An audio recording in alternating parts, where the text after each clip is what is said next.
কেন এই যে এই বৈঠকগুলো নিয়ে এতটা সবাই গোটা বিশ্ব তাকিয়ে রয়েছে ভারতের দিকে, তার কারণটা কি? এবং একই সঙ্গে যেটা শুরুতে আলোচনা করছিলাম যে ডোনাল্ড ট্রাম্পের কি তাহলে এটা দায়? আপনাদেরকে ছোট ছোট কয়েকটা ইনফরমেশন একটু দিয়ে রাখতে চাইবো। সেটা হচ্ছে এই মুহূর্তে দাঁড়িয়ে খাদ্যদ্রব্য রিটেল যে প্রাইস অর্থাৎ খাদ্যদ্রব্য সেগুলোর মুদ্রাস্ফীতি কিন্তু অনেকটাই কমে গেছে, এবং এতটা কমে গেছে যেটা গত কয়েক বছরের নিরিখে সব থেকে কম, সর্বনিম্ন এবং কতটা সেটা আপনাদেরকে এবার দেখাবো। দেখুন, খাদ্য মূল্যস্ফীতির জানুয়ারি 2019 থেকে সর্বনিম্ন 1.55%-এ নেমে এসেছে সেটা, এবং সেটা কিন্তু জুলাই মাসে আরও কিছুটা 1.6%, অর্থাৎ অনেকটা নিচে নেমে গেছে। কতটা সেটা আপনাদেরকে দেখাই। দেখুন 2024-এর জুলাই থেকে, এই যে 2024-এর জুলাইতে ছিল এই মুদ্রাস্ফীতি খাদ্য সামগ্রীর, সেটা ছিল হচ্ছে 3.6। August, September, October, November, December, January, February, March, April, May, June, July, এবং আমরা যদি আগস্ট পর্যন্ত আজকের ডেট পর্যন্ত আসে তাহলে সেটা কিন্তু দেখা যাবে যে অনেকটা নেমে গেছে। এবং জুলাই মাসের শেষ হিসেবটা অর্থাৎ 31শে জুলাই পর্যন্ত যে পরিবর্তনটা হয়েছে সেটা আমরা দেখতে পাচ্ছি 1.6%। অর্থাৎ এই যে ট্যারিফ ট্যারিফ ট্যারিফ ট্যারিফ যেটা চাপানো হচ্ছে, আমেরিকা যেটা ভারতের ওপরে চাপানোর চেষ্টা করে যাচ্ছে, কেন না ভারত রাশিয়া থেকে তেল কিনছে, নিজেরা রাশিয়ার সঙ্গে বাণিজ্য করছে, সেটা নিয়ে কোনো সমস্যা নেই, কিন্তু ভারত কেন রাশিয়া থেকে তেল কিনবে সেটা নিয়ে ট্রাম্পের বোধহয় বেশি মাথা ব্যথা।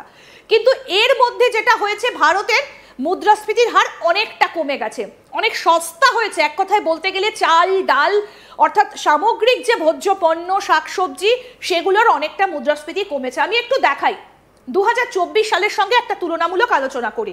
জুলাই 2025 সালে শাকসবজি ছিল কতটা, ডাল এবং খাদ্যপণ্য ছিল কতটা, মশলা ছিল কতটা, মাছ ও মাংস ছিল কতটা, সেটা আপনাদেরকে দেখালাম। এবার হচ্ছে প্রেশার পয়েন্ট 2025 সালে কতটা পরিবর্তন হয়েছে। দেখুন, তেল ও চর্বি 19.2%, ব্যক্তিগত সামগ্রী যেগুলো 15.1, এবং প্রভাব ব্যক্তিগত যত্ন এবং ফলমূল 14.4। এবং আপনাদেরকে বলি এটা এআই ট্রান্সলেশন করা হয়েছে এআই এর মাধ্যমে, এবং যার ফলে বাংলা শব্দগুলো একটু হয়তো আপনাদের বুঝতে অসুবিধে হতে পারে। সুতরাং বুঝতে পারছেন যে ডোনাল্ড ট্রাম্পের সমস্যাটা কোথায় হচ্ছে। কারণ ভারতের মুদ্রাস্ফীতি যখন একদিকে কমছে, তখন আমেরিকায় কিন্তু চিত্রটা সম্পূর্ণ আলাদা। এই যে রুপি ভার্সেস ডলার, যতটা চেষ্টা করছি একটু ভালোভাবে এটা দেখানোর জন্য, এই যে দেখুন কি হারে 5ই আগস্ট, 6ই আগস্ট, 7ই আগস্ট, 8ই আগস্ট, 11ই আগস্ট এবং 12ই আগস্ট কিভাবে পড়ছে দেখুন। মানে রুপির নিরিখে ডলারের দাম কতটা নিম্নমুখী সেটা আপনাদেরকে এখানে আমরা দেখাচ্ছি।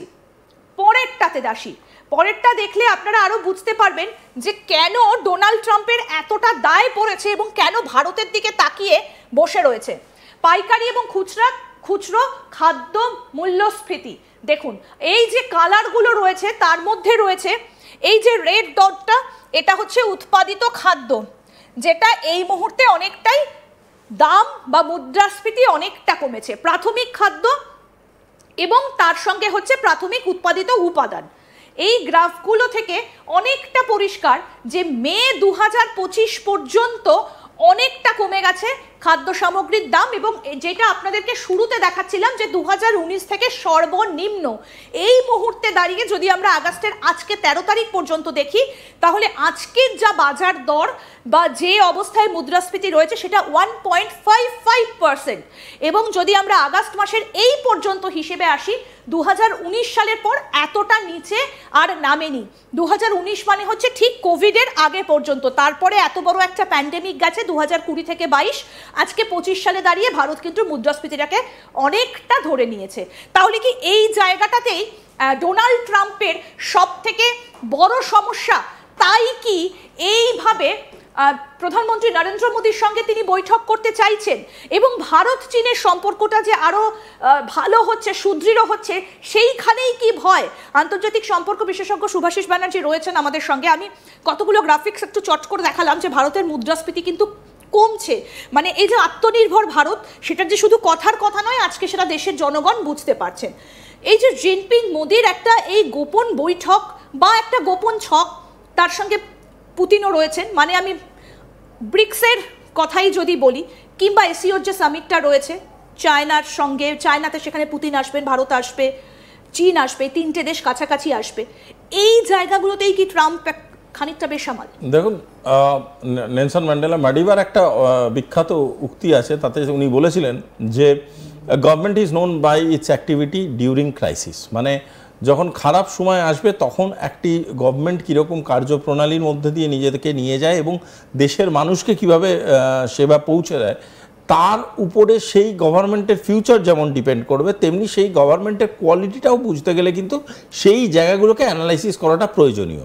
সেই নিরিখে দাঁড়িয়ে নরেন্দ্র মোদী বা সেই নিরিখে দাঁড়িয়ে পোস্ট কোভিড, যেটা আপনি দেখালেন এক্ষুনি আপনার গ্রাফিক্সের মাধ্যমে, সেই সময়টা যেভাবে কাজ করেছে ভারত সরকার, যেভাবে নিজের যে প্রবলেমসগুলো আছে যেভাবে তারা অ্যাড্রেস করেছে, নিজের দেশের মানুষের যে ক্ষয়ক্ষতিগুলোকে মিনিমাইজ করার চেষ্টা করেছে, সেই অ্যাটিটিউডটা, যেভাবে মূল্য বৃদ্ধিটাকে কন্ট্রোল করার চেষ্টা করেছে, যেভাবে দ্রব্য মূল্যটাকে কন্ট্রোল করার চেষ্টা করেছে, সেইটা কিন্তু একটা লং টার্ম মানসিকতাটাকে রিভিল করে।